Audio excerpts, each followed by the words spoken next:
अस्सलाम वालेकुम नाजरीन, आप देख रहे हैं स्टेट क्राफ्ट और मैं हूं सैयद मुजम्मिल शाह। नाजरीन, अगर हम सियासत की बात करें तो इस वक्त अपोजिशन जमात यानी PTI तो कहीं अपोजिशन करती नज़र नहीं आ रही, लेकिन इसकी जगह पीपल्स पार्टी वो किरदार बखूबी अदा कर रही है। सैलाब के बाद पैदा होने वाली सूरत हाल के बायस दोनों जमातों में इख्तलाफात बढ़ते जा रहे हैं। हुकूमत और इसकी बड़ी इत्तेहादी जमात इस वक्त आमने सामने खड़े हैं और इनके लबो लहजे में शिद्दत दिखाई दे रही है। वज़ीर आला पंजाब मरीम नवाज़ ने माफ़ी मांगने से इनकार करते हुए एक बार फिर पीपल्स पार्टी को तनकीद का निशाना बनाते हुए कहा कि पंजाब को जब कोई निशाना बनाएगा वो उसका जवाब देंगी। बतौर वज़ीर आला अगर वो पंजाब की बात नहीं करेंगी तो कौन करेगा। चंद दिन कबल मरीम नवाज़ ने एक तकरीब से खिताब के दौरान कहा था कि बिजली के बिलों पर एतराज़ किया गया, नहरों का मसला बनाया गया और अब सैलाब ज़दगान की मदद को मसला बनाया जा रहा है। पंजाब पर उंगली उठाने वालों की उंगली तोड़ दी जाएगी। जिसके जवाब में पीपल्स पार्टी के वज़ीर इत्तलात शर्जील मेमन ने यह कहा कि पीपल्स पार्टी को कोई बोले हम आपकी उंगली तोड़ देंगे, आपको लगता है हम डर जाएंगे? क्या कोड़े और फांसियां झेलने वाले गीदड़ भव डर जाएंगे? इसके अलावा उनका यह भी कहना था कि मेरा पानी मेरी मर्जी जैसे बातें कोई आइन को मानने को वाला नहीं कर सकता। मैं मेरी बिजली मेरी गैस मेरा कोयला मेरी मर्जी कह सकता हूँ, लेकिन मैं नहीं कहूँगा। पाकिस्तान पीपल्स पार्टी अगरचे वफाकी काबीना का हिस्सा नहीं, मगर इसकी हिमायत के बगैर शहबाज हुकूमत का कायम रहना भी मुश्किल दिखाई देता है। कौमी असम्बली में अगर नंबर गेम का जायज़ा लिया जाए तो पाकिस्तान मुस्लिम लीग नवाज़ के पास 125 नशिस्तें हैं, जबकि पाकिस्तान पीपल्स पार्टी के पास 74 नशिस्तें मौजूद हैं। और अगर हुकूमती बेंचेस के तमाम नंबर्स को मिला लिया जाए तो ये तादाद 233 बनती है। अगर पाकिस्तान पीपल्स पार्टी की 74 नशिस्तों की हिमायत ख़त्म हो जाए तो हुकूमत के पास सिर्फ 159 का नंबर बचता है, जबकि हुकूमत बनाने या कायम रखने के लिए दरकार नंबर 169 है। इसलिए नून लीग को आइंदा चंद रोज़ में इस मामले को हल करने की जानिब लेकर जाना होगा, क्योंकि हुकूमती बेंचेस पर बैठी बड़ी इत्तेहादी जमात अपोजिशन बेंचेस पर जाने की धमकी दे रही है। बज़ाहिर ये मालूम होता है कि अब ये मामला वज़ीर आज़म शहबाज शरीफ, सदर आसिफ अली जरदारी और बिलावल भुट्टो की मुलाकात के बाद ही हल होगा। गुफ्तगू का आगाज़ करते हैं। पीपल्स पार्टी के रहनुमा कादिर मंदो खेल साहब ने ज्वाइन किया है। नून लीग के रहनुमा अली गौहर बलोच साहब हमारे साथ मौजूद हैं। आप दोनों का बहुत बहुत शुक्रिया। अली साहब, आपसे आगाज़ करूँगा। एक अपोजिशन जिसको तहरीके इंसाफ समझते थे उसको अब रिप्लेस कर लिया है पीपल्स पार्टी और PMLN ने, तो ये फ्रेंडली फायर है या फिर मरीम नवाज़ साहिबा के हवाले से जो बयानात सिंध हुकूमत की तरफ से आते हैं उस पर अब वो रिट्रीट नहीं कर रही? और दूसरी तरफ आज़म नज़ीर तारड़ साहब ने तो अपोलोजाइज़ कर लिया, तो क्या हम ये समझें कि पीपल्स पार्टी जो आपको एक्यूज़ कर रही है कि ये तनकीद जो आपकी है ये वफाक के ऊपर है? मरीम साहिबा का इशू वफाक है, पीपल्स पार्टी नहीं है, और ये पीपल्स पार्टी को एज अ कवर सिर्फ तनकीद के लिए इस्तेमाल कर रही हैं। बिस्मिल्लाहिर्रहमानिर्रहीम। जाहिर है दोनों पॉलिटिकल पार्टीज जो हैं वो एक दूसरे के मद्दे मुखालिफ इलेक्शन कॉन्टेस्ट करके आई हैं और अपने अलग अलग सियासी नज़रियात रखती हैं, अपने अलग अलग सियासी मफादात रखती हैं। इसके बावजूद हमने अपोजिशन में भी इकट्ठा वक्त गुजारा है और मिल के स्ट्रगल की है। मरकज़ में भी इस वक्त इत्तेहाद की सूरत में बैठे हुए हैं। तो जाहिर है कि जो पंजाब से रिलेटेड बात है और जिस तरह से कुछ पीपल्स पार्टी के जो पंजाब के ख़ास तौर पर मैं समझता हूँ कि तर्जुमान हैं, उनकी तरफ से भी तंदो तेज़ बातें हुई हैं और कुछ बातों के ऊपर मरीम साहिबा ने भी तहफ़्फ़ुज़ात का इजहार किया। और उसकी बुनियादी वजह ये थी कि हमारा तो एक बड़ा सिंपल मौक़िफ़ है कि जिस तरह से सिंध हुकूमत डिलीवर कर रही है, तो हम समझते हैं कि वहाँ पर हमें इनको मशवरा तो हम दे सकते हैं, लेकिन वहाँ पर हम मीडिया पर बैठकर अगर मशवरे देंगे तो वो तनकीद है, जो कि मुनासिब नहीं बात, और ये एक डिक्टेशन देने के मुतरादिफ है। तो इसी तरह से हम ये भी तवक्को करते हैं कि पीपल्स पार्टी भी पंजाब में जो है मशवरा जरूर दे, लेकिन मीडिया के ऊपर बैठकर जिस तरह से वो मेहनत कर रही हैं, जिस तरह से वो डिलीवर कर रही हैं, उस पर इनका तनकीद करना जो है, ये तंज के जरिए जो है वो बयानात देना वो मुनासिब नहीं है। अली साहब, लेकिन तनकीद अगर देखें मुस्लिम लीग नवाज़ की, तो गंडापुर साहब पे उनकी तनकीद ये हुआ करती थी कि ये गैर पार्लिमानी और गैर सियासी बातें हैं, या एक जो अंदाज़ है वो इतना कन्फ्रंटेशनल है। फॉर एग्जांपल उन्होंने कहा कि आप भी हथियार ले आएँ, हम भी ले आएंगे, देखी जाएगी। लेकिन ऑन द कॉन्ट्री मरीम साहिबा अगर ये कहें कि पंजाब की तरफ जो उंगली उठेगी उसको तोड़ देंगे, तो ये कोई पार्लिमानी तरीक़ाकार तो ये भी ना हुआ। फ़र्क क्या रहा फिर गंडापुर साहब में और पंजाब गवर्नमेंट में? नहीं, देखिए बात ये है कि जहाँ तक गंडापुर साहब की बात है, उन्होंने तो बेशुमार दफ़ा गैर पार्लिमानी अल्फाज भी इस्तेमाल किए, लेकिन इसके बावजूद आपने देखा कि जब KPK के अंदर फ्लड आया तो सबसे पहले मरियम साहिबा ने कॉल की, और जाहिर है कि सबसे पहले तो हम वफाक को देखेंगे ना, और पाकिस्तान हमारा मुल्क है, उसके बाद सूबों की बारी आती है, हमारा सिंध है, बलूचिस्तान है, पंजाब है, KPK है। तो हमने वहां पर भी मरियम साहिबा ने फराखबदी से कदम बढ़ाया और कहा कि तनकीद नहीं की उनके ऊपर उस वक्त पर। तो जब पंजाब सैलाब में घिरा हुआ है तो उस वक्त अगर आप उसके ऊपर अगर आप हेल्प कर नहीं कर सकते तो कम से कम उस वक्त आप उनकी जो कारकर्दगी, जो दिन रात की मेहनत है, आप बाहर बैठ के तनकीद तो ना करें। ये मैं खालिस्तान उन लोगों की बात कर रहा हूं जो पंजाब के अंदर इनके तर्जुमान। ठीक है, पॉइंट आ गया। उस पैराए में उन्होंने बात की, लेकिन वो जो मैं उंगली वाली बात भी आपको करता हूँ, उंगली वाली बात ये है कि जिस तरह से पंजाब के अंदर अपने वसाइल हैं, अक्सर पीपल्स पार्टी इन तहफ़्फ़ुज़ात का इज़हार करती है कि हमें हमारे सिंध के पानी का मसला है, सिंध को पानी कम मिलता है। देखें, मरियम साहबा का बड़ा क्लियर मौक़िफ़ है, वो ये कहती हैं कि जो मेरे पंजाब के वसाइल हैं, हम ये नहीं चाहते कि हम सिंध के, बलूचिस्तान के या KPK के वसाइल जो है वो हासिल करें। जो हमारे पंजाब के वसाइल हैं उनको हम इस्तेमाल करने का हक रखते हैं। और उनके ऊपर अगर हमें कोई फोर्स करे कि आपने ये काम नहीं करना, ये नहरें नहीं बनानी, ये फलां नहीं करना, वो उनका मौका जरूर हो सकता है, लेकिन मेरा ख्याल है कि ये एक बिलाजवाब चीज भी है। क्योंकि जिस तरह से सिंध में इन्होंने नहरें बनाई, इन्होंने अपने दौर में नहरें बनाई हैं, तो हमने तो कभी तनकीद नहीं की कि आप ना करें। हम समझते हैं कि सिंध के अवाम की बेहतरी के लिए वहां की हुकूमत जो है वो जो भी कदम उठाए उसको उठाना चाहिए और वो उसका हक रखती है। तो इसी तरह हम तवक्को करते हैं। अली साहब, उनकी नहरें बनाने का फ़र्क ये है कि सिंध में पानी सबसे आखिर में दाखिल होता है, पाकिस्तान की जो रिवेरियन स्ट्रीम है पंजाब से गुजर के सिंध में जाता है, वहाँ नहरें बने, पंजाब पे उस तरह फ़र्क नहीं पड़ता। मैं आता हूँ आप पर। कादिर साहब, मुझे ये बताइए कि एक सूबाइयत के कार्ड का जब इल्ज़ाम पीपल्स पार्टी पर लगता रहा कि आप सिंध कार्ड खेलते हैं, तो पीपल्स पार्टी उसको तनकीद का निशाना बनाया करती थी। शर्जील मेमन साहब अब ये क्यों कह रहे हैं कि मरियम साहिबा पंजाब कार्ड खेल रही हैं? ये तो वही सूबाइयत का इल्ज़ाम है जिसको आप डिफेंड करते रहे अपने अगेंस्ट। देखिए, आप शर्जील मेमन साहब की बात क्यों कर रहे हो? वो तो मुखालिफ पार्टी का है, वो और मैं बाकी बात करेंगे। खुद मरियम नवाज साहिबा ने कहा कि किसी ने पंजाब की तरफ देखा, पंजाबी की तरफ देखा, मैं उनकी उंगली तोड़ दूंगी। ये कोई शरीफाना गुफ्तगू तो नहीं है ना मुजम्मिल साहब, कि एक खातून हो के आप जो इत्यादी खुद मान रहे अली गौर बलोच साहब कि हम इत्यादी है, हम सपोर्टर है, हमने पहले तो आपको मशवरा नहीं दिए, हमने वफाक को दिए, और वफाक ने हमारा मशवरा माना भी है कि जो ज़रूरी इमरजेंसी का हमने जिक्र किया है, मुतालबा किया है, बिलावल भुट्टो ज़रदारी साहब ने, शहबाज शरीफ साहब ने माना, हम अप्रिशिएट करते हैं। और साथ साथ में हमने ये मशवरा दिए कि आप बेनज़ीर इनकम सपोर्ट जो कि 4.5 करोड़ का डेटा मौजूद है, 1 करोड़ लोग मुस्तफीद हो रहे हैं, और ये ऑलरेडी ये प्रैक्टिस आपने 2022 में की है 25-25 हज़ार दे के। आज कितने दिन हो गए, अभी तक पंजाब हुकूमत आदाद और शुमार इकट्ठे कर रहे हैं।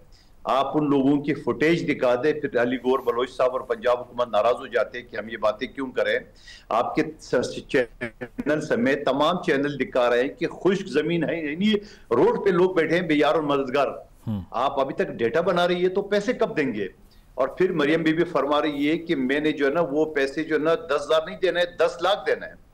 तो 60 से 70 लाख लोग मुतासिर है, तो आप जरा जरब तो दे दिए, जरा वो बजट का ऐलान तो करें और वो बता तो देने कि आपने वो कहां से पैसे देने हैं। तो ये बहुत सारी बातें हैं जो मरियम बीबी कह रही है, और मैं ये समझ रहा हूँ ये अपने गुस्सा जो है ना वो पीपल्स पार्टी से नहीं, वो अपनी चचा से निकाल रही है। किन किन की वालिद मोहतरम को किसी ने आसरा दिया है कि आपको वज़ीर आज़म बनाएंगे, उनको नहीं बनाया, उनकी बजाय शहबाज शरीफ साहब को बनाया, तो ये गुस्सा उनके निकाल रही है। इस वजह से कि पंजाब हुकूमत हमारे नाराज होने से पंजाब हुकूमत पर फर्क नहीं पड़ेगा, मगर वफाक पे पड़ेगा। वफाक पे आदम एतमाद की तहरीक आ गई है, तो ये पास नहीं कर सकेंगे, या इधर उधर की लोटे तोड़ेंगे, लोगों को तोड़ेंगे, नाइल करेंगे, तो एक अलग चीज है, मगर असल लूटों से तो नहीं बना सकते। तो मैं ये समझ रहा हूँ कि ये दुश्मनी तो अपनी चचा से कर रही है। और फिर दूसरी बात, वो पंजाब के लोगों के ऊपर, पंजाब के दुकानदारों के ऊपर गंदम की सप्लाई बंद की है कि आप दूसरे सूबों को नहीं बेचेंगे। आप मुझे बता दो, सिंध से 89% गैस प्रोड्यूस होता है और वो पंजाब के कारखाने चलते हैं, और अगर सिंध इनकार करे फिर क्या होगा? यहाँ कराची का 65% रेवेन्यू जो है ना वो वफाक को जाता है, जिससे पंजाब को 35% वो रेवेन्यू मिलता है। तो अगर यहाँ कराची यानी सिंध मना कर दे कि कोई यहाँ रेवेन्यू नहीं बेचेंगे, समंदर तक रसाई नहीं देंगे, फिर क्या होगा? और फिर मैं अगर नारा लगा लूं, अगर खुदा न खास्ता नारा लगा लूं कि मैं पठान हूं, सिंधी बोला मैं सिंधी हूं, बलोच कहे मैं बलोच हूं, सराकी बोलेंगे मैं सराकी हूं, तो आप बताओ कि फिर ये पाकिस्तान के खिलाफ ये साजिश या ये एक मंसूबा नहीं होगा तो और क्या होगा? तो ये सारी बातें फिर बढ़ते हुए ये सारी बातें आ गई है। उज़मा बीबी तो बहुत हद तक की जो उनकी बातें हैं वो जो कर रही है, मैं वो अल्फाज अदा नहीं कर सकूं क्योंकि वो खातून है, वो क्या क्या गुफ्तगी कर रही है। क्या नवाज शरीफ साहब को, मरियम बीबी को तो जरा सा एहसास नहीं है? नून लीग के अंदर कोई ऐसा बंदा नहीं है जो उनको मशवरा दे कि बीबी आपको अगर पीपल्स पार्टी के कादिर खान मंदोखेल जैसे कारकुन ने कोई एतराज किए तो आप उनको डायरेक्ट अपनी जबान में उंगली तोड़ेंगे।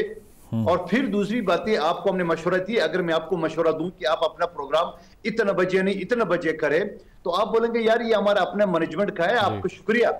या आप मुझे बोलेंगे हम आपको उंगली तोड़ देंगे, खबरदार एक्सप्रेस टीवी की तरफ किसी ने उंगली उठा के देख ले। तो सवाल ये कि ये गुफ्तगू अचानक खराब क्यों हुई है? नहीं कादिर साहब जिस तरह आपने कहा ना कि मरियम साहिबा, कादिर साहब जिस तरह आपने कहा ना मरियम साहिबा शहबाज साहब से उनको मसला है असल में, इसी तरह अज़मा साहिबा ने यह कहा कि बिलावल साहब वजीर खारजा होते हुए भी हुकूमत और वजीर आज़म की जड़ें खोखली कर रहे हैं। तो बात तो फिर सेम ही हुई, फ़र्क क्या रहा दोनों तरफ से तनकीद जो होती है? ये मसला अना का है, ईगो का इशू है, ब्रांडिंग नहीं होनी चाहिए BISP की, उसको अवॉइड करने का इशू है। नहीं जो बिल्कुल उज़मा बुखारी झूठ बोल रही है। वो पता नहीं अपने अकाउंट को खुश करने के लिए इस तरह के फजूल गुफ्तगू करके, क्या शहबाज शरीफ ने वो नहीं किया, क्या बिलावल भुट्टो ने पाकिस्तान की कामयाब खारजा पॉलिसी नहीं की, जहां PTI ने सऊदी अरब से $2 अरब लिए थे और सऊदी अरब ने खड़े खड़े उनसे लिए? क्या उनसे ताल्लुकात वापस बहाल करने में वजीर खारजा का कमाल नहीं था? क्या जो सी पैक बंद हो चुका था वो वापस नहीं स्टार्ट करा है? क्या अगर उसके साथ ईरान के साथ या दूसरी मामले के साथ जो ताल्लुकात खराब थे, या GSP प्लस का जो इशू था, या जो ग्रे लिस्ट में था पाकिस्तान, वो सारे तो एक नौजवान वजीर खारजा का कमाल है। और फिर उज़मा बीबी आज ये बात कर रही है, तो आपका चचा वजीर आजम थे तो आप ये कह देते भाई आप जो है ना वजीर खारजा सही नहीं है, आपको निकाल देते। तो ये बातें आज उठाना, तो मैं ये कहूंगा कि ये अपनी चचा से दुश्मनी मोल रही है। ये चचा को बर्दाश्त नहीं है क्योंकि 2 मरतबा पीपल्स पार्टी उनको सपोर्ट करके वजीर आजम बना। ये कहना हमारे पास भी आने और बलोचा कहेंगे, लेकिन सवाल ये है कि इस हद तक गुफ्तगू जाना, मैं कहता हूँ कि कम से कम एक औरत जात का जो है ना वो शान नहीं। ठीक है, प्रोग्राम में एक ब्रेक शामिल करते हैं, ब्रेक के बाद वापस आएंगे। Stay with us.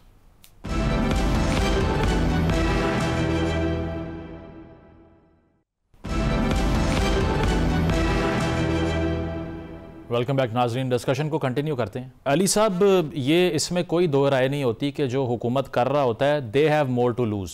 अब इक़्तिदार में तो आपकी पार्टी है ना, क्योंकि पॉलिटिकल ऑफिस आपके पास हैं, 74 सीटें पीपल्स पार्टी की निकल जाएं तो हुकूमत तो मुश्किल में पड़ जाएगी। तो आप नहीं समझते कि इक़्तिदार होने की वजह से आपको ज़्यादा सॉफ्ट टोन लेनी चाहिए? बेशक अपोजिशन तनकीद करती है, कोई मसला नहीं है।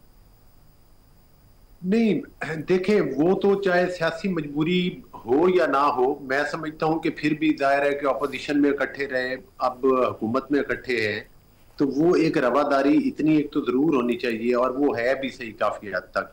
ये कुछ तंदोतेज बातें हुई हैं और मैं समझता हूं कि अभी भी सरकर्दा लोग जो हैं वो उसमें इंटरफेयर कर रहे हैं और ये मामला डिफ्यूज हो जाएंगे। लेकिन मैं एक गुजारिश जरूर करूंगा कि कादिर मंदोखेल और मैं भाई हैं। देखिए, हमारा आपस में कोई जाती इख्तिलाफ नहीं, बल्कि हमारा एक बड़ा दोस्ती वाला है, बड़ा स्ट्रॉन्ग रिलेशन है। मैं इसके बावजूद एक अर्ज करूंगा कि कादिर साहब ने अभी बार बार 2 दफा रिपीट की है शहबाज शरीफ साहब वाली बात कि वो चचा भतीजी का मसला है। अगर मैं इसी तरह के अल्फाज बोलूं कि दरदारी साहब और बिलावल साहब के दरमियान में आपस नहीं बनती, नहीं वो तो आपने बोल दी है ना, अज़मा साहिबा ने बोल दी है, पार्टी का मौक़िफ़ आ गया सर, तो दिल आजारी होगी ना, तो जाहिर है कि इन चीजों को मोहतात तरीके से लेके चलना, इनकी तरफ से बात हो या हमारे किसी बंदे की तरफ से बात हो, तो इन चीजों को एहतियात से लेके चलने की जरूरत होती है जहां पर आप एहतियात में चल रहे हो। दूसरी बात यह है कि हुकूमत की आपने बात की, मैं एक बात से इत्तेफाक नहीं करता। अगर पीपल्स पार्टी ने बड़े बड़े ओहदे लिए हैं, डिप्टी स्पीकरशिप ली, आसिफ अली जरदारी साहब सदर बने, उसके अलावा गवर्नरशिप्स ली, और ये कहें कि ये इन्होंने नून लीग की सपोर्ट के बगैर ये सब कुछ बन गए हैं, तो ये भी गलत बात है। हम अगर प्राइम मिनिस्टर बने हैं, शहबाज शरीफ साहब प्राइम मिनिस्टर हैं, तो यकीनी तौर पर पीपल्स पार्टी की सपोर्ट की वजह से बने। सेनेट का चेयरमैनशिप इनके पास है, यही बेनजीर इनकम सपोर्ट प्रोग्राम की चेयरमैनशिप इनके पास है। तो मैं समझता हूं कि इन्होंने भी इक़्तिदार में शराकत तो पूरी की है, लेकिन अगर ये समझते हैं कि ये अवाम को ये कहेंगे कि हमने आईनी ओहदे हैं और अवाम इस परसेप्शन पे राजी हो जाएंगे, तो ये फिर इनकी भी खामख्याली है। अली साहब ठीक है, अली साहब मुझे ये बताएं ये BISP को इतना टॉन्ट करना, तनकीद करना, वर्ल्ड बैंक से लेके IMF से लेके हर इदारा मानता है कि प्रोग्रेसिव इनिशिएटिव है, इसने बहुत चीज़ें तब्दील की हैं, इसको ये क्यों कहा जाता है कि कशकोल उठा के हम नहीं फिरेंगे? नहीं, बात कशकोल की नहीं हो रही, बात बड़ी सिंपल हो रही है कि अगर पीपल्स ये जो programme Benazir income support programme क्या है, हमने तो इसको सपोर्ट किया अपने दौर में। इमरान खान ने इसको अपने टाइम में बंद करने की कोशिश की, हमने तो अपने टाइम में चलाया है, शहबाज शरीफ साहब ने आके चलाया, बल्कि इसके जरिए फंड बढ़ाए। अब चूंकि ये फ्लड जो है ये बड़ी तबाही वाला फ्लड था और इसमें बहुत बड़ी तबाही हुई है, और जाहिर है उसके लिए पंजाब का अपना मैकेनिज्म है, हमने कहीं ये कमिटमेंट नहीं की। क्या हमने बेनजीर इनकम सपोर्ट प्रोग्राम को बंद कर दिया है? क्या उसके जरिए जो तय हुआ था फंड नहीं जा रहा है? अब हम पाबंद नहीं है पंजाब में कि हम फ्लड की जो फंडिंग है वो इस प्रोग्राम के जरिए करेंगे। वो हम हमारा अपना एक सिस्टम है, हम अपने जरिए से सर्वेद करवाएं, जहाँ पे सर्वेद मुकम्मल है वहां पर चेक मिलने शुरू हो गए। अली साहब शॉर्टली मंदोखेल साहब से सवाल करने से पहले में हर जिले में जाने के लिए इनके साथ और इनके हाथों से मैं चेक तकसीम करवाऊंगा। ठीक है अली साहब शॉर्टली, अब ये सीज फायर शहबाज शरीफ साहब, जरदारी साहब, नवाज शरीफ साहब की मुलाकात से ही हल होगा, यही समझे हम, क्योंकि एडवाइजर तो जो है वो कंसेशन नहीं कर रहे। नहीं, मेरा ख्याल है कि जो हमारी सीनियर लीडरशिप और सरकर्दा लोग हैं, ठीक है, जिसमें आपने वजीर कानून साहब की बात सुनी होगी, वो राब्ते में है, और मेरा ख्याल है कि 1-2 दिनों में ये डिफ्यूज हो जाएंगे मामला। यकीनी तौर पर दोनों पार्टीज के लिए नागुज़ीर है ऐसे हालात में जहां आप पाकिस्तान की तरक्की का मिशन लेके चल रहे हैं, पाकिस्तान की सलामती का मिशन लेके इकट्ठे चल रहे हैं, ठीक है, तो ऐसे हालात में एक दूसरे पर एक हद होती है, 1-2 दिन, 4 दिन, 5 दिन बयानात चले। अब ये मामला जो है वो खत्म होने चाहिए, मैं समझता हूँ। ठीक है, कादिर साहब आप क्या समझते हैं जो अली साहब बात कर रहे हैं, सोल्यूशन क्या है? अब पीपल्स पार्टी क्या डिमांड करेगी कि इस लेवल पे ये गुफ्तगू एक दूसरे के खिलाफ जो हो रही है ख़त्म? और दूसरा ये कि ये परफॉर्मेंस के जो ताने मिलते हैं पीपल्स पार्टी को, जिस तरह मरियम साहिबा ने कहा कि हम मेरिट पे ब्यूरोक्रेट लगाते हैं, हमारे इम्तिहानी मराकज़ जो हैं वो बिकते नहीं हैं, हम परफॉर्मेंस से यहाँ पे रूल कर रहे हैं। अज़मा साहिबा ने चैलेंज कर दिया, आके देख लें, कंपेयर कर लें। इस पर पीपल्स पार्टी डिफेंड करने के लिए कुछ प्रोजेक्ट्स दिखाएगी अपने हुकूमत को कि ये देखिए हमने भी काम किया 15 साल में? देखिए, पहली बात तो ये है कि आपने खुद सवाल उठाया कि आपकी इत्यादी है, आपकी अगर वो सख्त बातें भी करे तो आपको बर्दाश्त कर रहे हैं, तो अगर हम ये बर्दाश्त न करें, अदम एतमाद की तहरीक पेश कर दें, तो क्या इनके पास सीटें पूरी है? और क्या मरियम बीबी को तो कोई फर्क नहीं पड़ेगा, फर्क तोड़ के शहबाज शरीफ का। इस वजह से हम ये कहते हैं कि ये इनकी झगड़ा है सारा। दूसरी बात, आपने परफॉर्मेंस की बात की, यकीनन बिल्कुल आपके सामने, क्या पूरे पंजाब में जो पिछले 40 साल से हाइब्रिड निजाम के तहत इनकी हुकूमत चल रही है, मैं नहीं कह रहा हूँ, ये ख्वाजा आसिफ कह रहे हैं कि हाइब्रिड निजाम है, वो डीप स्टेट कहता है उसका, तो वो नहीं, मंदोखेल साहब उन्होंने तो उस निजाम की बात की जिसके प्रेसिडेंट जरदारी साहब हैं। देखिए, मैं एक चीज बताऊं, वो कह रहे हैं ना, मैं तो नहीं कह रहा हूं। अच्छा, हाइब्रिड निजाम वो कह रहे हैं, मतलब मैं अगर अपने बारे में कहूं तो आप पाबंद नहीं है, मैं खुद अगर कोई चीज कबूल करूं तो फिर मैं जिम्मेदारी, अगर मुस्लिम लीग नून का वजीर दिफा ये कहता है कि हाइब्रिड निजाम है, तो 35-40 साल से जो पाकिस्तान या पंजाब पे जो हुकूमत की है वो तो हाइब्रिड निजाम के तहत की है। तो हाइब्रिड निजाम के तहत मुझे बताते, एक अस्पताल मुझे बता दो जो पीपल्स पार्टी ने जो सिंध में अस्पतालों का जाल बिछाया, SICVD, NICVD, बता सकते हैं कोई? जो दिल का इलाज फ्री में होता है 10 जिलों में, मेरे और शहबाज साहब और मुखबर खास मुस्तफा कमाल की एरिया में भी इफ्तिताह हो चुका है वजीर आला सिंध ने। आप जाए वहां आपको 24 घंटे आपको फ्री इलाज मिलेगा। क्या ये गंबट जो अस्पताल है जो 1.5-2 करोड़ का इलाज है लीवर ट्रांसप्लांट का, क्या आप पंजाब में एक बता सकते हैं मुझे? क्या मैं बताऊं, बेनजीर इनकम सपोर्ट का प्रोजेक्ट ले लो, चाहे आप पोलियो वर्कर उसका ले लो, पोलियो लेडी हेल्थ वर्कर का ले लो, इसी तरह आपको जो दूसरे सिस्टम है जो पीपल्स पार्टी ने किया, क्या एक पंजाब में? साहब 30 सेकंड है मेरे पास, सोल्यूशन बता दें, सोल्यूशन बता दें, 30 सेकंड, सोल्यूशन क्या है? देखिए, सोल्यूशन सिर्फ इतनी है सोल्यूशन इतनी है कि अगर इसी तरह इनके तल्ख जुमले होंगे तो जवाब तो आएगा। ये मैं नहीं कह रहा हूं, मरियम बीबी कह रही है, जोरदार तरीके से आएगा, डबल जोरदार तरीके से आएगा। अगर आप अपने जो ना अपने आप को कूल करेंगे तो हम भी चुप हो जाएंगे, कोई गुलाम तो नहीं है। पॉइंट आ गया, वक्त खत्म हो गया, माजरत, पोलाइटनेस से डील करना पड़ेगा, फिर ही मंदोखेल साहब कह रहे हैं कि दोनों फरीकैन जो है वो सीज फायर पे आमादा हो सकते हैं। बहुत शुक्रिया कादिर मंदोखेल साहब, अली गौर बलोच साहब मौजूद थे। ब्रेक शामिल करते हैं, ब्रेक के बाद वापस आएंगे। Stay with us.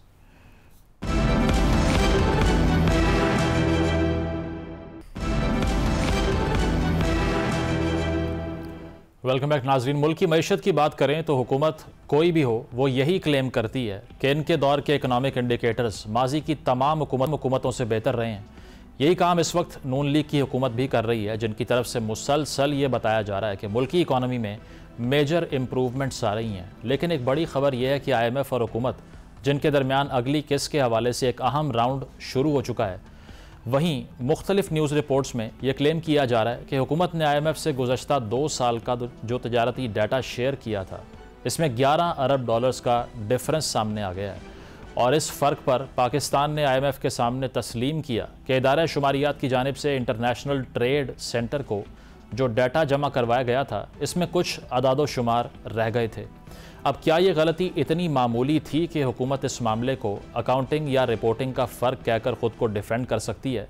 लेकिन हम यहाँ इक़्तिसादी सर्वे का हवाला भी दे सकते हैं, जब तकरीबन तमाम इकोनॉमिस्ट ने हुकूमती आदाद शुमार पर सवालात खड़े किए थे और हुकूमत इस पर इनको मुतमईन नहीं कर पाई थी।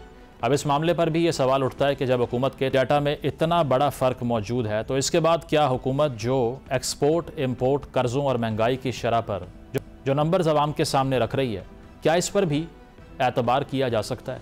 इसके अलावा IMF के हवाले से एक और ख़बर भी ये है कि हुकूमत सैलाब से होने वाले नुकसानात के बाद IMF से इक़्तिसादी अहदाफ पर भी नेगोशिएट करने की कोशिश कर रही है, क्योंकि सूबाई हुकूमतों का मौक़िफ़ है कि वो सैलाब के नुकसानात की वजह से सरप्लस बजट नहीं दे सकेंगे।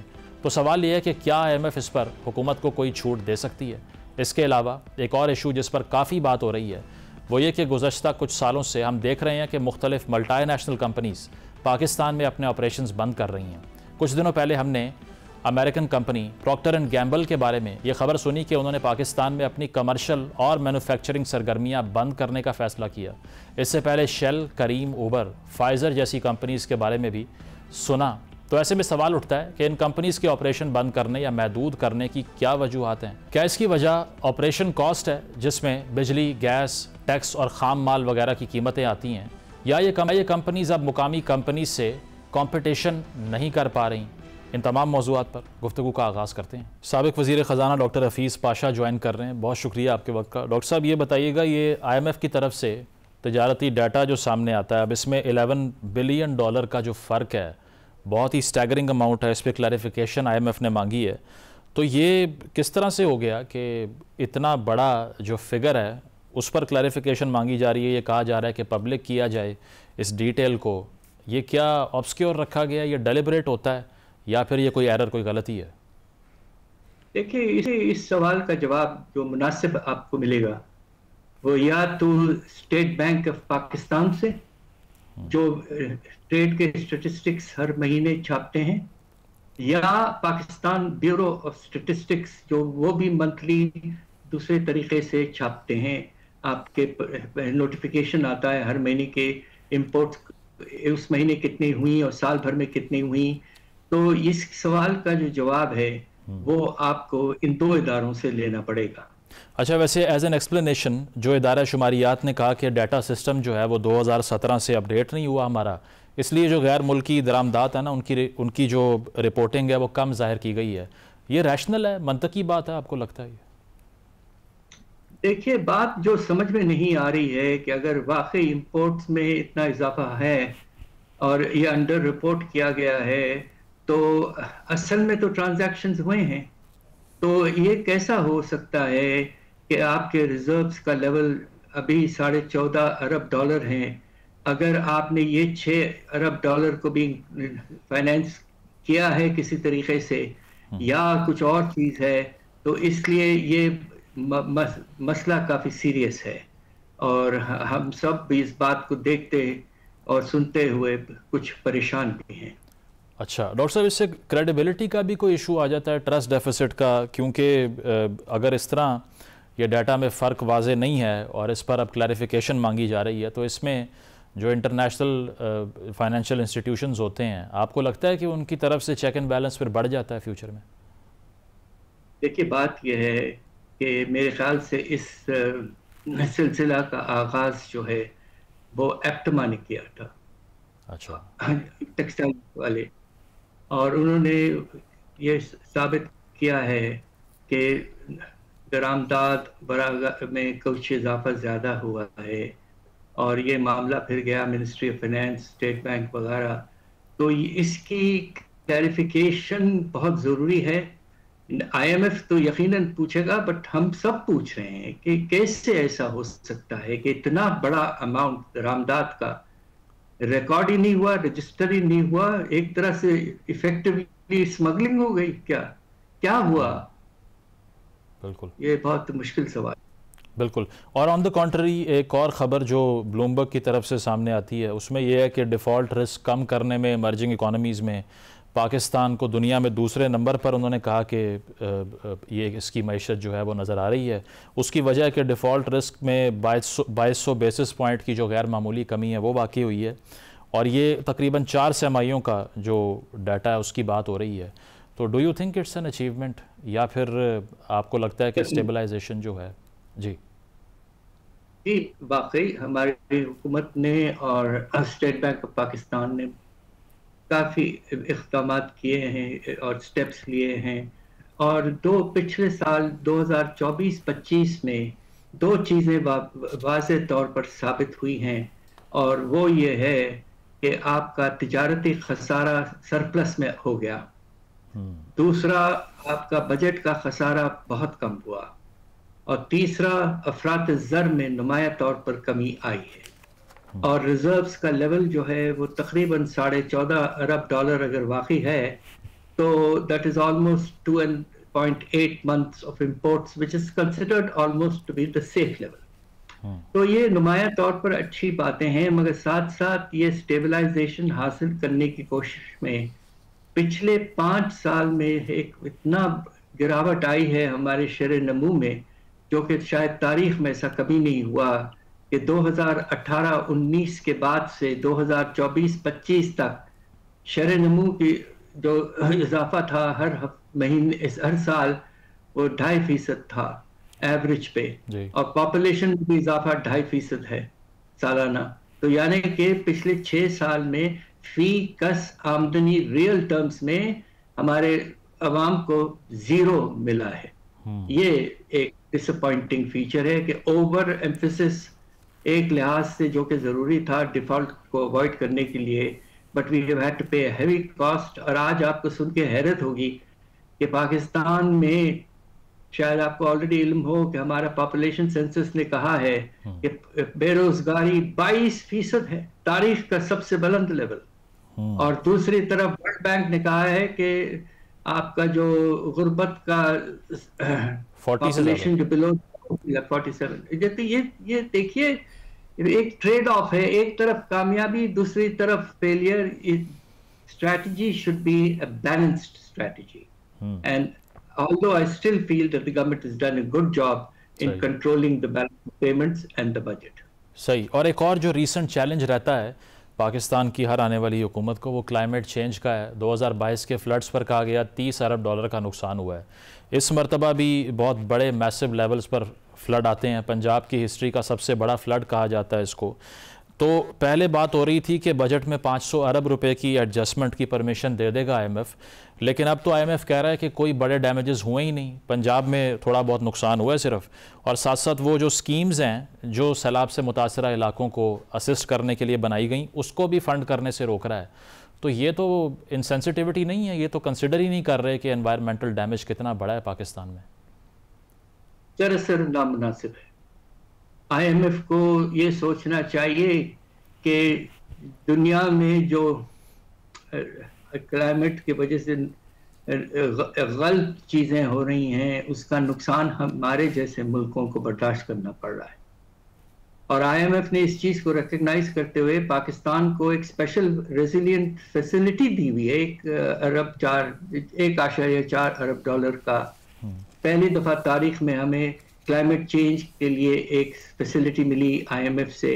तो IMF तो has now recognised that climate change is a very important factor, वो तो फाइनेंसिंग कर रहे हैं। तो अब अगर इमरजेंसी, नेशनल इमरजेंसी डिक्लेयर की गई है, हमारी हुकूमत ने डिक्लेयर किया है, तो this requires extraordinary steps to tackle the damage and the rehabilitation and reconstruction. So, with all due respects to the IMF, agar they are not creating some fiscal space for this kind of emergency actions, then ये बिल्कुल नामुनासिब है। ठीक है। और इसके अलावा आज जो निगोसिएशंस हैं IMF मिशन और पाकिस्तान के दरमियान, वो बड़ी इंपॉर्टेंट है।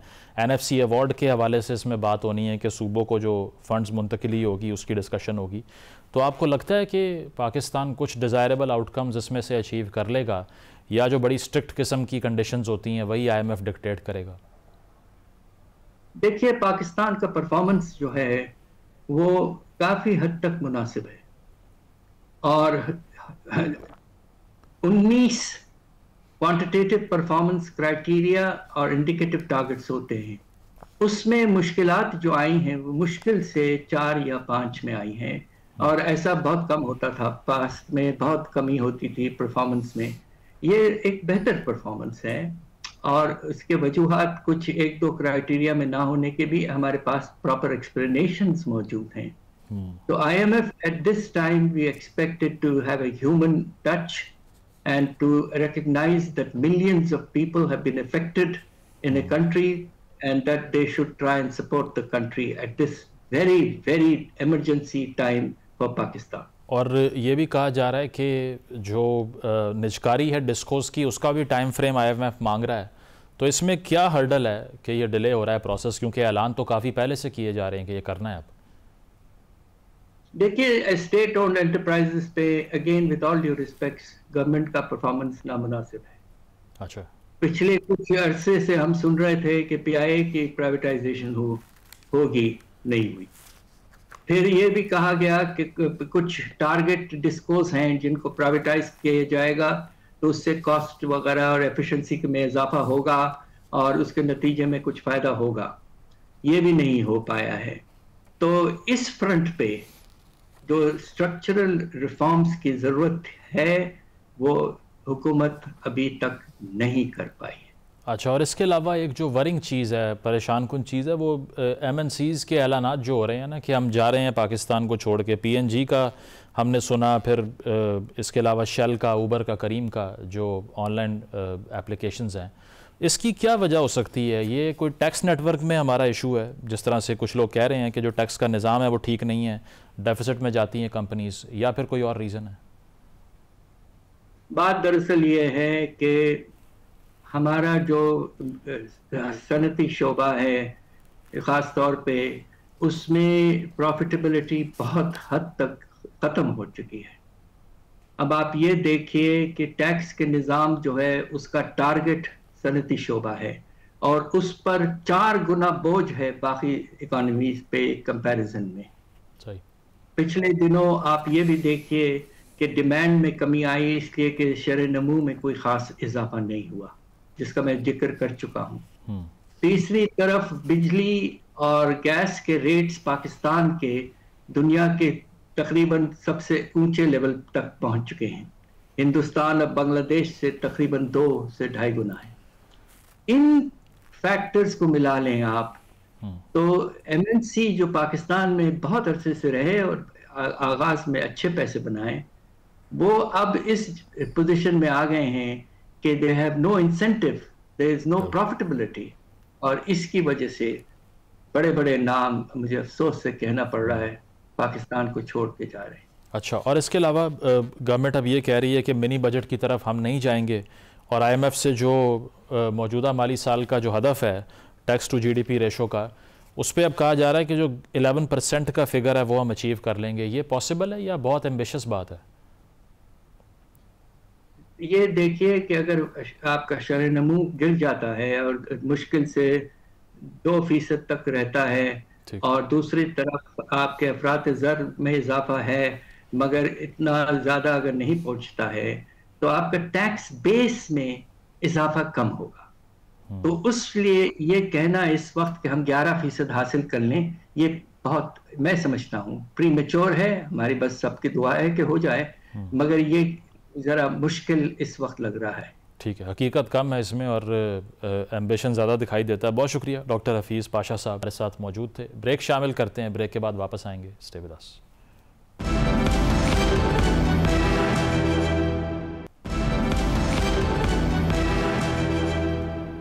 नाज़रीन, प्रोग्राम आपने मुलाहिज़ा किया, फीडबैक ज़रूर दीजिएगा। इजाज़त दीजिए, अल्लाह हाफ़िज़।